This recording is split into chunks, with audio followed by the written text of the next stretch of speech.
I figured I needed to talk about this because, between me and you, we are wrapping up AI automations, the HTTP module, and every single thing that we'll be working on, right?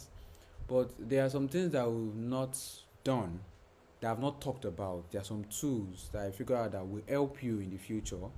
And these are things that would actually speed up your workflow, could help you work around a lot of things pretty fast. And I'm going to explain to you how this works in make.com. So what you guys have been familiar with is, the way we start, obviously. The way I do this is I put together a resource guide for you to understand what I want to talk about. This is very important and probably one of the most important things that you need to know in any case when you are building a scenario that is quite large and has multiple routes, multiple structures that you need to work around, and you need to use the same value multiple times, but there's no way for you to call it. Now, what I mean here is that the one you've been familiar with all this while is something like this, right? We've been building things like this. Let me use this short one as a reference. So we've been building where we start from here, then we pass our data here, then onto this. That's how we've been doing it, which also still applies here. And the only difference in this here is that this has multiple routes, which means the same example, it can go to auth, code, warm, and a for back. And this is still simple because at the end of the day, it still goes, if it is auth, it goes like this and like this and like this, and that's all. Or probably it ends here without going here. So, and whenever this happens, there's no way for it to communicate back here. What if it is that we need a detail from somewhere here, we need it here, how do we do that? There's a tool on make.com which is called the set variable. Let's look for it. Variables. So you can see the tools here.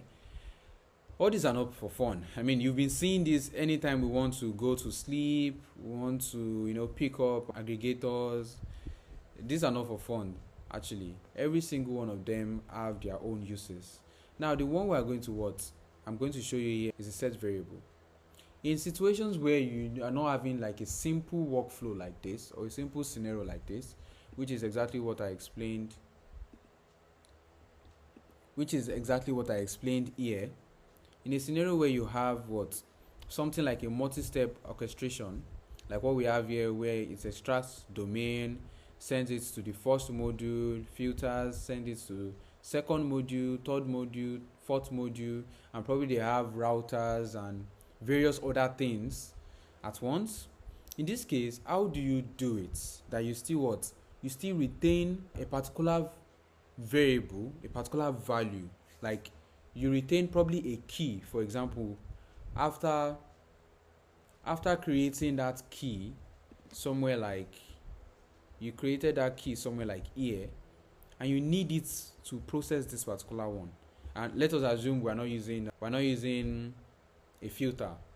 If we're not using a filter, it's going to call it from here again, but we don't want it to call from here. We want it to We want it to continue from here, and we want to get the variable here. So an example is where I made use of this, and I gave you a task for you to work on. I literally added it here as assignment, and that is that I want you to work on this and build this yourself, because I want to see what you are building by yourself. And right from there, you don't need to be scared of making mistakes. It's possible, it's normal, and I believe you could just, once you're done, you let me know, and from there we can break it down together, look at it together, where you need to work on or where you can't get an answer to. We'll actually break it down, and so that is how it is. Quite simple. But to build all of this, I need to just explain to you the most important part, and that is the variable that I mentioned just now. So in this case, you are going to need to call on a particular data. Once again, you call on this data and you are going to use it somewhere else, and that is where this comes in. Let me show you. These are variable parts and handling and this. I mean, everything is pretty set. Everything is pretty set. Anyway, the main thing that you actually need here for this particular project is what I've added here, where I told you here to add a set variable domain extraction module to your Digital Receptionist, and that is where we are. So we are already there. Actually, we are there already, but I don't want to go too deep in explaining everything. So I want you to walk through all this and give me a response by yourself. So this video is going to be as short as possible. Anyway, so once you get this variable, this is at the top. This, you are supposed to give it a variable name. This is how this works. So you take this email domain and you use it here because we want to reuse this later on, right? So you look for set variable. Set variable is basically saying you want to create a class. If you're familiar with building of websites, we do this back then. We create classes, and these classes that we create like, it is basically like you are working on your CSS, for example. You are working on the way it looks like, the colors and everything, and you set a class for that particular element. When you set a class for it, you can call on that class again. So you can give another element the same values, probably the same color, the same text font, the same thing. You can call it again. So you are basically calling the properties that one has. In this case, we could say if you had an API key, for example, and this API key needs to be called, it needs to be called right after you are done processing this. It needs to be called immediately without having to pass through coming from here once again. If you need it right here, you need to first set a variable, and that is what we have here. Set variable. They set multiple variables. That means you can set multiple of it. So this set variable, you create it and you can give it a name. Like the name we have here now, email_domain. That is what I saved here.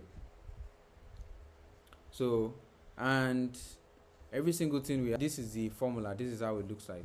So this formula, you could copy this, and you will replace every single one of it. See, replace text, pattern replacement, every single one of them. Just what you know what you're actually meant to do here. So we're going to add this formula, and in this case now we are assuming this is coming from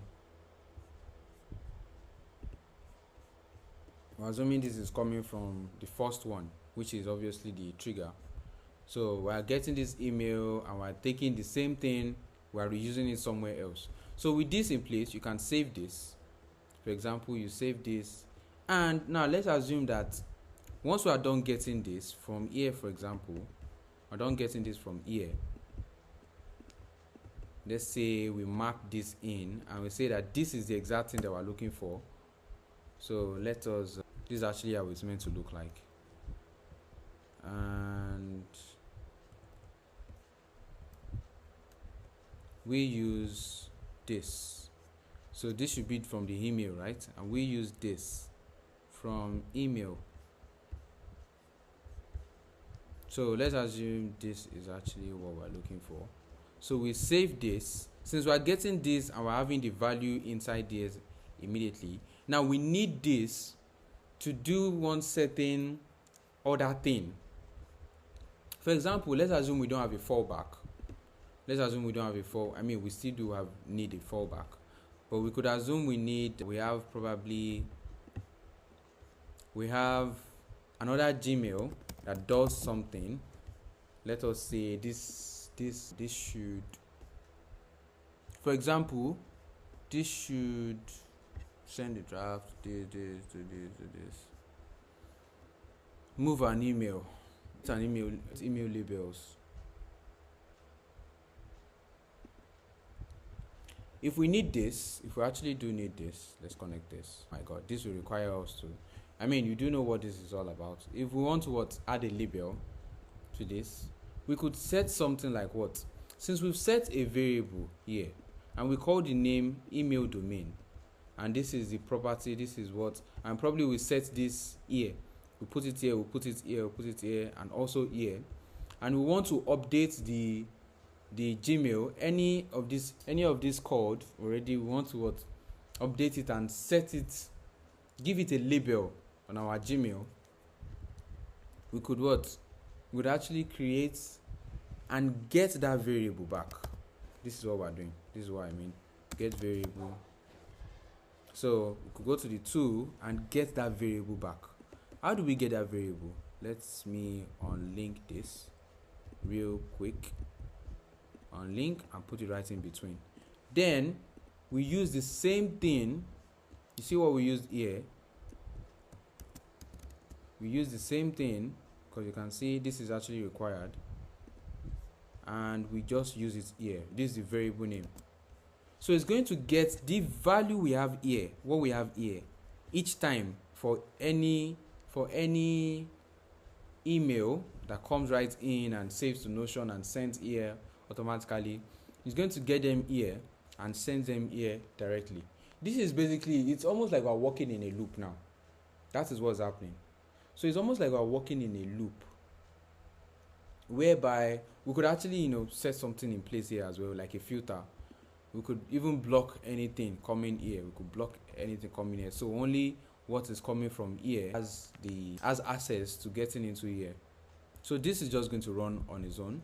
Then once it does, you could you could just directly have this based on the email domain, which is the variable name, is what we're getting here. So this is get, this is set. This is you creating, this is you asking for it. So once again, it's almost like the HTTP module where you have you have a get and you have a push. That is how this works. So this is a push. This one pushes it and it saves the variable name, and here you get to use the variable name immediately. So you can use it here, and from there it's going to send whatever details you need to send here. Although we've not made our connection here, let's see if we can just use Notion instead. Probably we are trying to, in this case now, let's assume we are trying to add it into a new database or one database entirely, a separate database. So we could use Notion, and let's create a database item. Create. Still the same thing here. So now we've made our connection here. So we could, they've started changing it again. These people. So client, let's look for this. Then you can see the name changed. I mean, the last time we did this, it was query, right? It was search or query or something. I think it was search. Now it's saying ID. Now it's saying ID finder. I mean, it's being very obvious, Abby. So now in this case, you could see a scenario where if you had a value here, if there was actually something here already, and we run this, it's going to it's going to see this. It's going to get without even running it. You can see the email domain. So we can just map this right here. Let's assume this is the only field that we need it in. So in any case where you need you need to get multiple variables, you can see why we have all this. So what I mean here is that rather than just this set variable, you could set multiple variables. This is what I mean. Set multiple variables. So set multiple variables give you basically what this is giving you here, and that is this email domain. And you could create multiple variables as you giving this email domain. You can tell it, okay, this is the email for this, blah blah blah, blah blah blah.com, right? So that's you creating another one and saying, okay, that's email domain, right? Let me say website domain underscore domain, for example. and you say that's blah blah blah blah blah, right? .com. So when you set this, let's give it a name. Let's say something like, let us start being more realistic now. Company. Let's use, since we're using this right from beginning, let's just continue like this. I'm going to say all these I'm using here, these are not the values. I'm just giving this as example. Whatever is here is probably coming from here, right? So whatever is here, for example, let's do this. Do we have a company here? We have nothing like that, but we have an email, so this is it. Well, for website, we don't have a website, so let's use for WhatsApp. So you could just map the one from WhatsApp directly for here. And let's see which other one do we have here. We have right, sources, and you could just map directly from sources here, which is the name here. And yeah, so we've set multiple variables now. Let's delete this. You could go back, and whatever you were doing here, just create, also say get multiple. Let's just come here, get multiple variables. So let's unlink this and put it right in between. So here now you need to get the same variable name that you set here, because that is what it used to know what variable you set. So the email domain, that's WhatsApp, and sources, right?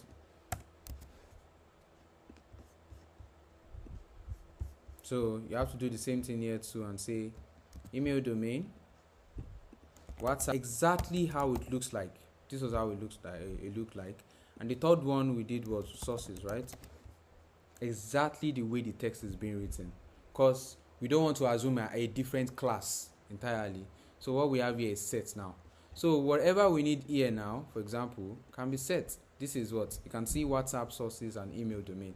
This just makes things easier, that in a case that rather than you creating a separate scenario and having to run a couple of other things, you could just use the value that you probably need, add it somewhere else, and you can continue and add login details, log in more leads, and something like that. So this just makes things easier for you.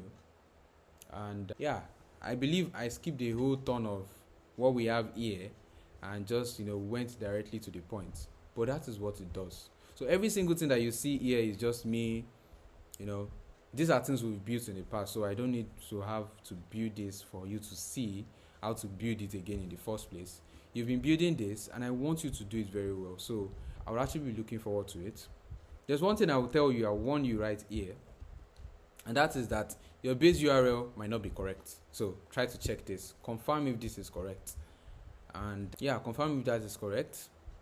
Then you get your key, then you use it. I mean, I've already explained all this and how most of all this works, so just do the same thing I've been doing all this while. I hate is being called assignment. I mean, we could just call it today's task. So let me just call it today's task. And yeah, we have this in place, and I'm looking forward to what you are going to build with every single thing I explained here. With the little I explained, I hope you understand what all this is all about. And tomorrow will be day 38, and we should be rounding up with this. I still do have many more videos to make for you, so that, because I want you to get familiar with the environment of anything as well, so you won't be asked to build on anything and you're like, you don't understand how that works. So I have a couple of videos to make even after making the 60 days series, and the main thing and my main goal is just to ensure that you understand every single thing and you're able to defend, not just to defend your knowledge, I mean you're able to make money as well. So yeah, so I hope every single thing I've explained so far for this is understandable. This is probably my shortest video so far, 20 minutes. Wow. Should we leave it at 20 minutes, or we should talk about something else? Let's see. Well, let's leave it there. So if you enjoyed this video and you have any question, drop it. Don't forget, drop it. And if I have to make a video for you, I'll make a video for you as well. Or if it's something I could just explain or direct you to a resource or anything, I'll also do that too. So I'm looking forward to tomorrow. Yeah, peace.